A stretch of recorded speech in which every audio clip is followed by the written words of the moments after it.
YouTube. How we doing, family? It's your boy, Yo Hoops.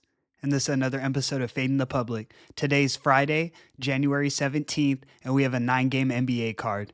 I'm going to walk you through every NBA game, let you know what I like. I have 2 highlighted plays for us today. I like them, and I think I'm going to get us back on track. So without further ado, let me get into the recap. Recapping yesterday, we went 1-1 on our highlighted plays. We split them. Our first play was the Washington Wizards plus the 11 points against the Phoenix Suns.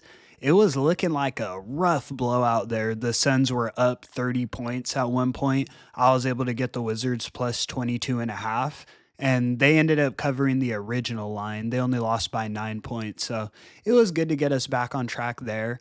Our second play was the Portland Trailblazers plus the 6.5 points against the LA Clippers. Sheesh, that was a tough one. That was a tough one to watch. I thought it might unfold in the same way like the Wizards against the Suns, but it didn't. The Clippers ended up winning the game by 30.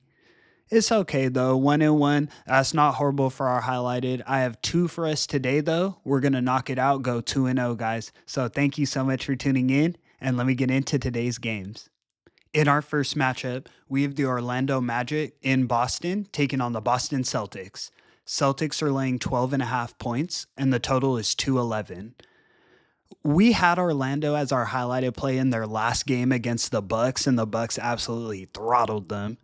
I think the Bucks are just in that mode, though, to be honest. And Paolo just came back. I did let you guys know it's going to take him a minute to get reacclimated to NBA pace. So, okay, I'll give them an excuse in that last game. This one, it just comes down to 12.5 being too much delay with the Celtics for me. Boston is 7-14 as home favorites this season. So you've been losing a pretty penny betting on them in this spot.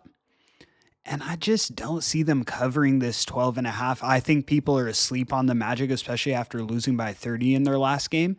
And I think Paolo's going to be better in this one. We saw Boston lose as outright 12.5 point favorites against the Raptors in their last game. They lost on the money line. So I think the Magic can cover this spread. We're taking Orlando plus the 12.5 points. Let's move. In our next matchup, we have the Minnesota Timberwolves in New York taking on the New York Knicks. Knicks are laying 4.5 points, and the total is 218.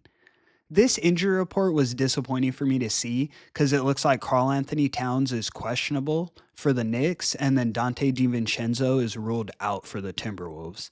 This is a revenge spot for both of them, so I wasn't happy to see them both might not go. Cat, I have to keep an eye on the IR though. But for me, I think Minnesota can bounce back in this spot. They've been losing their last couple games, but they've been close ones, like their last game against the Warriors. We were on the Warriors, but I think that the Wolves could do something here. The Knicks won in Minnesota in the last matchup between these two, and I think the Timberwolves are keeping this one competitive. Let's take the Wolves plus the 4.5 as our next selection of today. Moving forward. In our next matchup, we have the Charlotte Hornets in Chicago taking on the Chicago Bulls. Bulls are laying 4 points, and the total is 234.5. The Bulls have quite a few potential injuries in this game, so Josh Giddey and Talen Horton-Tucker are both questionable, and then Kobe White and Ayo Dosunmu are both probable. So they should go, but definitely keep an eye on the injury report because that's a lot of pieces for the Bulls. For me, this game just comes down to how the Hornets have been performing as road underdogs. So getting points in this spot, they're 9-5-1 on the season. They've been printing. You've been making money with Charlotte in this spot. As home favorites, the Bulls are just 3-4. So they've been mediocre. In the last matchup between these two teams, it was on December 30th of last year, right before the new year. And the Bulls won 115-108 in Charlotte. But that game was in overtime. So it obviously was competitive. The game went into OT. I think we see something similar, like I was saying, to the Timberwolves game. And I think the Hornets can return the favor here and get the win. We're going to take the points, though. So let's take Charlotte plus the 4 points as our next selection of today. Let's move. In our next matchup, we have the Denver Nuggets in Miami taking on the Miami Heat. Heat are laying 1.5 points, and the total is 226. When I look at the injury report here, So Aaron Gordon and Jokic are questionable. Obviously, that's huge, specifically Joker. You got to have him out there. Jamal Murray is probable. Miami is only missing Josh Richardson, so they're healthy for the most part. This line does make me think that Joker won't play, having Miami as 1.5 point favorites here. But I just can't pass up the plus money with Denver. That's crazy. I know they just got blown out at home by the Rockets, and that last game was crazy to see. But when I was watching the game, and Jokic didn't play in that game. So definitely, like I said, keep an eye on the injury report. But if Joker ends up going here, the Nuggets are getting the dub. Denver is 5-2 ATS this season as road underdogs. So getting any type of points, and they've been close dogs like this, close lines, plus ones, plus twos. They're 5-2 ATS. We have to roll with Denver on the money line. We're taking the Nuggets as our next selection of today. Let's move. In our next matchup, we have the Toronto Raptors in Milwaukee taking on the Milwaukee Bucks. Bucks are laying 11 points and the total is 230. Toronto's been hooping. I've been seeing them their last few games. They beat the Celtics and the Warriors outright in their last two as huge underdogs, specifically in that Celtics game. But then when I look on Milwaukee's side, the Bucks have been in that mode. It's tough to look at either side here. I would have to take the points with Toronto just getting 11 points. That's kind of crazy to me. When I look at their injury report, besides Emmanuel Quickly, the Raptors are healthy here. And while on the other side, Giannis and Chris Middleton are probable, so they should go, and the Bucks are without Gary Trent. I think the Raptors have big bodies to throw at Giannis. Like I said, they've been in that mode, so I'm not absolutely in love with fading the Bucks, but we're getting 11 points. So let's take the plus 11 with the Raptors as our next selection of the evening. Moving forward. In our next matchup, we have the Utah Jazz in New Orleans taking on the New Orleans Pelicans. Pelicans are laying 11.5 points, and the total is 231. When I look further, this game straight comes down to the injury report for me. So on the Utah side, the Jazz will be without Walker Kessler, Lauri Markkanen, Jordan Clarkson, John Collins, and Micah Potter. So they're missing every player. They at least had Walker in their last game against Charlotte where they caught us with the hook. But now they're missing Walker Kessler as well. When I look on the Pelicans side, they're getting healthier. Brandon Ingram won't play, but DeJounte Murray is probable, and everyone else goes. I already like how the Pelicans have been playing with the return of Zion, but then with this injury report with the Jazz, I'm all over the 11.5. We're taking the Pelicans minus the 11.5 as our first highlighted selection of today. We gonna get that bread. In our next matchup, we have the Oklahoma City Thunder in Dallas taking on the Dallas Mavericks. Thunder are laying 7.5 points, and the total is 224.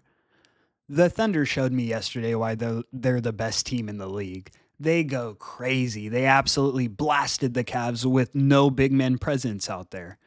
I was not shocked to see it. I was impressed, if anything, but I was on the wrong side, taking the Cavs plus the 3. Thunder will be without Hartenstein here, but when I look at Dallas's side, they're without Derek Lively, Dante Exum. Obviously, Luka is still out, and then Kyrie is questionable in this one. And he didn't look good in the last few games when he came back from injury. I don't know if the injury could be potentially lingering. I know he had a loose disc in his back, so that's not something you can really just come back from easily. I think the Thunder absolutely throttled the Mavs here. The back-to-back, I know the Thunder are on one, but I don't think it affects them too much. They're the youngest team in the NBA, literally. So we're rolling with OKC minus the 7.5 as our next highlighted selection of today. Let's go Thunder. In our next matchup, we have the Memphis Grizzlies in San Antonio taking on the San Antonio Spurs. Grizzlies are laying 2 points, and the total is 239. We saw this matchup 2 days ago. The Grizzlies beat the Spurs 129-115, and we were on Memphis in that one. I'll let you guys know Hey, Zach Edey can potentially give Wemby some problems, especially on the defensive end. And then I love the backcourt for Memphis. The problem for me in this one is Ja Morant is questionable. So he may not go. Absolutely keep an eye on if Ja plays or not. But for me, either way, even if he plays, this game is somewhat of a coin flip to me. So we'll take the points or the plus money in our back pocket. We're taking the San Antonio Spurs +2 as our next selection of today. Let's move. In our last and final matchup, we have the Brooklyn Nets in Los Angeles taking on the LA Lakers. Lakers are laying 10.5 points, and the total is 217.5. The Lakers are 8-6 ATS as home favorites, so they actually are profitable in this spot. They've been hooping. But when I look, they haven't been winning the games as home favorites when they're laying extended numbers like this. This 10.5 is kind of outside of the range where the Lakers be covering.